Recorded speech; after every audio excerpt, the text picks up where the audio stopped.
Bismillahirrahmanirrahim. Assalamualaikum warahmatullahi wabarakatuh. Perkenalkan, nama saya Syafruddin Adiansa, NIM 190411881 dari THPB. Baiklah, di sini saya akan menjelaskan mengenai fungi laut. Fungi laut adalah dekomposer utama kayu dan substrat di ekosistem laut. Fungi laut juga berperan penting dan memiliki kemampuan secara agresif menurunkan lignoselulosa dan mendegradasi hewan yang telah mati. Fungi laut merupakan patogen terhadap tanaman dan hewan, juga membentuk hubungan simbiosis mutualisme dengan organisme lain. Di sini terdapat klasifikasi Aspergillus niger yang merupakan jenis fungi laut. Yang pertama di sini ada kingdomnya yaitu fungi, filumnya Ascomycota, kelasnya Eurothiomycetes, ordonya Eurythales, familinya Trichomaceae, genusnya Aspergillus, dan spesiesnya adalah Aspergillus niger. Morfologi Aspergillus niger memiliki konidia atas warna hitam kecoklat-coklatan atau coklat violet.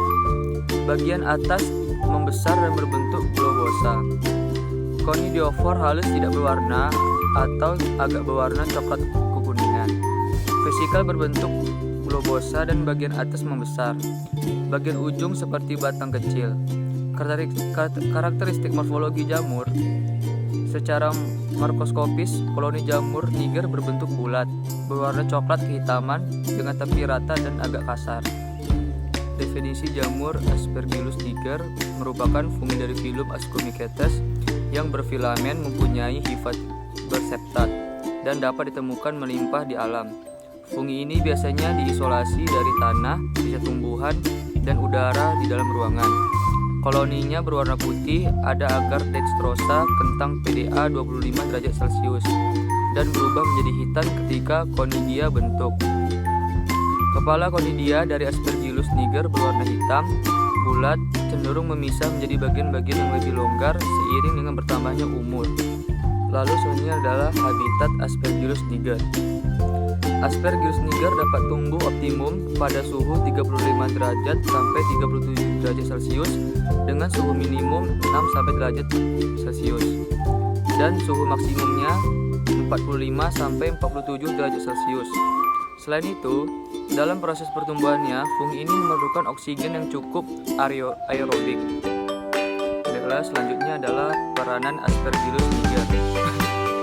Dalam metabolismenya, Aspergillus niger dapat menghasilkan asam sitrat sehingga banyak digunakan sebagai modal fermentasi karena fungi ini tidak menghasilkan mycotoxin sehingga tidak membahayakan. Aspergillus niger dapat tumbuh dengan cepat, oleh karena itu banyak digunakan secara komersial dalam produksi asam sitrat, asam glukonat, dan pembuatan beberapa enzim seperti amilase, pektinase, amiloglucidase, kitin, desitalase, dan selulase. Aspergillus niger juga umum digunakan untuk produksi enzim asli dan asin, termasuk glukosa oksidase, lisosin, dan laktase. Dalam kasus ini, kultur jarang ditumbuhkan pada substrat padat, meskipun ini masih umum dilakukan di Jepang. Namun lebih sering ditumbuhkan sebagai kultur terendam dalam bioreaktor. Dan dengan cara ini, parameter yang paling penting dapat dikontrol secara ketat dan produktivitas maksimal dapat dicapai. Proses ini juga membuat lebih mudah memisahkan bahkan bahan kimia atau enzim yang penting dari medium, dan karena itu jauh lebih menghemat biaya. Jamur Aspergillus niger diketahui dapat menghasilkan senyawa aspergillin dan memproduksi zat yang dapat menghambat perkembangan jamur patogenik.